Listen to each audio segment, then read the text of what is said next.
But seemingly, I've been gone way too long. I tried to give y'all a break. And nobody is taking up the mantle, so here I am again. 5 things to know before asking a redneck for medical advice. 5. Number 1, understand, if you didn't die, you ain't sick. Now, I know a lot of people think it's cute to go, oh my gosh, I feel like I'm gonna die, I just don't feel good. Don't say that to a redneck. According to my sources, if you are sick and you don't feel good, do not bring that to a redneck in that type of way, because they're gonna ask you, did you die? And of course you ain't died if you're talking to them, which means you ain't sick, which means you may be a little bit under the weather, which means you can still go out there and do your damn job and get out their damn face. And when you die, you on your deathbed or you crawl into the casket, they may take you to a hospital. There is no pity for the weak. Not saying they don't care and they ain't gonna nurture and hold you. They just ain't gonna baby you and tell you you can take off work for 10, 11 damn days. You better go and get back to doing what you was doing. Number 2, as stereotypical as it sounds, moonshine fixes everything. Now, when you think of moonshine, you think of something that just gets you drunk at an event where everybody go, whoa, yay, yay, yeah, oh my God. Okay, some of that's kind of true, but moonshine will knock out anything in your system. If you have a virus, if you have a function, if you have a broken sternum or clavicle bone, you put some moonshine on that shit and it's gonna wake right up and walk out your body. If you don't get an erection right, pour some moonshine on it, it's not only gonna stand, it's actually gonna salute. Like it will bend, create a hand, and salute at the tip. What I'm trying to tell you is if you go to your redneck friend and you ask for medicine, they ain't gonna offer no medicine unless it's in a clear mason jar. And do not gulp it down at one time. You may not wake back up for a while. Number 3, because rednecks don't get sick often, when it does happen, everybody knows.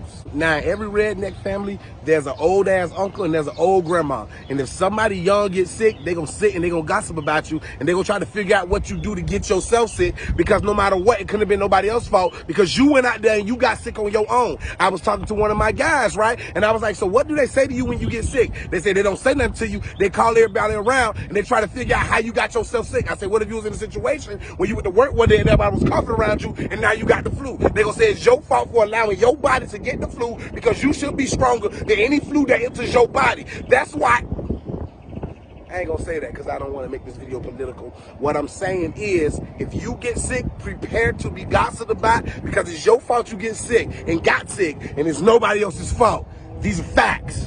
Number 4, if you don't feel good, work it off. Now, if I ever committed myself to working for a company that was primarily owned by rednecks, I don't know if we'll get along because, damn it, I need some sick days. I need some time off. I need some leave of absences because they told me, go work it off if you don't feel better. Work always make you feel better. And I'm like, how the hell work gonna make me feel better? I don't feel good. I'm coughing. I got a headache. I got a runny nose. How is work gonna make me feel better? And then he said, money make you feel good, right? I said, hell yeah. You know what? Never thought about that. If I don't feel good and I go make money and I make a lot of money, because money always make me feel good because money seems to cure everything regardless of how you feel about it. Money does make you feel better, and to make money you got to go work. So if making money, you got to work to make the money, take your ass to work. They probably need to just inject money into a needle on the syringe and put that in my veins, so I probably never want to clock out ever. That's probably the smartest thing a redneck ever said to me. And number 5, being sick makes you weak. And do you want to look weak for anybody that don't like you? This made the most logical, non-logical sense in the world. I want to come off as a strong, independent, secure, physically fit, ready, able, and willing type person. But if I tell somebody I'm sick, I feel like they're going to take advantage of me. And so does my redneck friends, which is why they encourage me to not be sick. But I'm not going to be something that I absolutely feel. They say trick your body and tell your body you're not sick. Tell your body you feel good. Throw a little moonshine back. Now, that might get you a little tipsy. So when you go to that damn job and you make that money, you're going to be tipsy and you're going to be paid. And then you can deal with the gossip because your grandma already thanked you weak and you got yourself sick because ain't nowhere in hell a redneck can get sick and you don't admit you sick to no damn body. I'm not sick. I feel great. This is probably the best advice you can get for being medically ill, because medical illness and being sick ain't even a real thing according to all rednecks. Yeet yeet.